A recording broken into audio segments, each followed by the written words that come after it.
সামনে Singapore match, তার আগে ভিয়েতনামের বিপক্ষে ফিফা ফ্রেন্ডলি ম্যাচটা দারুণ গুরুত্বপূর্ণ কাবরেরার শিষ্যদের কাছে। হামজা, সমিত সোম, জামাল ভুঁইয়ারা নিজেদের তাতিয়ে নিতে প্রস্তুত। 26শে মার্চ স্বাধীনতা দিবসের বিশেষ দিনে সন্ধ্যা 6টায় ভিয়েতনামের মুখোমুখি হবে বাংলাদেশ জাতীয় ফুটবল দল। গুরুত্বপূর্ণ ম্যাচের আগে সংবাদ সম্মেলনে কথা বলেছেন দুই দলের কোচ ও প্রতিনিধিরা। ভিয়েতনাম দলের নতুন যুক্ত হওয়া ব্রাজিলীয় বংশোদ্ভূত খেলোয়াড় আছে, অন্যদিকে বাংলাদেশের আছে পোস্টার বয় হামজা চৌধুরী। যদিও শেষ মুহূর্তে যোগ দিয়েছেন হামজা, তবে প্রস্তুতির কোনো ঘাটতি নেই তার। জীবন অবাক না করলে কে করবে? 28% মিল্ক ফ্যাটের অবাক করার সাথে ফ্রেশ মিল্ক পাউডার। জীবন অবাক করুক প্রতিদিন।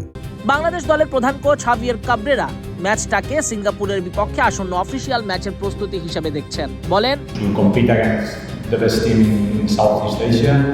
ভিয়েতনাম দক্ষিণ পূর্ব এশিয়ার অন্যতম শক্তিশালী দল। তাদের বিপক্ষে খেলা আমাদের আত্মবিশ্বাস বাড়াতে সাহায্য করবে। ভিয়েতনাম দলে সোয়ানসন ও হোয়াং হেনের মতো শক্তিশালী ফরওয়ার্ডদের উপস্থিতি নিয়ে বেশ সচেতন কাবরেরা। বলেন, আমরা ভিয়েতনামের সেরা দলটার বিপক্ষে নিজেদের পরখ করতে চাই।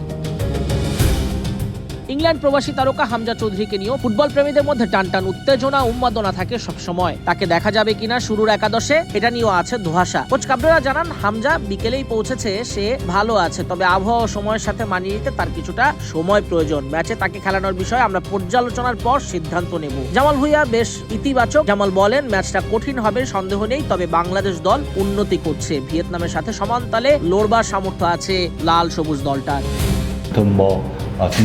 ভিয়েতনাম দলের কোচ কিম সাং সিক স্বীকার করেছেন, গত বছরের তুলনায় বাংলাদেশ দলে অনেক পরিবর্তন এসেছে। বিশেষ করে প্রবাসী খেলোয়াড়দের অন্তর্ভুক্তিতে বাংলাদেশ এখন অনেক স্ট্রং। হামজা চৌধুরীকে নিয়ে কিম সাং সিক বলেন, আমি হামজা সম্পর্কে জানি, সে ইংল্যান্ডে খেলছে। আমরা খেলোয়াড়দের ভিডিও দেখে তাকে আটকানোর কৌশল বিশ্লেষণ করব। আমাদের লক্ষ্য জয়। ভিয়েতনাম দলে দীর্ঘ 5 বছর পর সুযোগ পেয়েছেন ব্রাজিলীয় বংশোদ্ভূত হোয়াং হেন। এছাড়া চোট কাটিয়ে রক্ষণভাগে ফিরেছেন অভিজ্ঞ ভ্যান হাউ ও ডিন ত্রং, যা ভিয়েতনামকে মানসিকভাবে এগিয়ে রাখছে, মোরালি বুস্ট আপ করছে।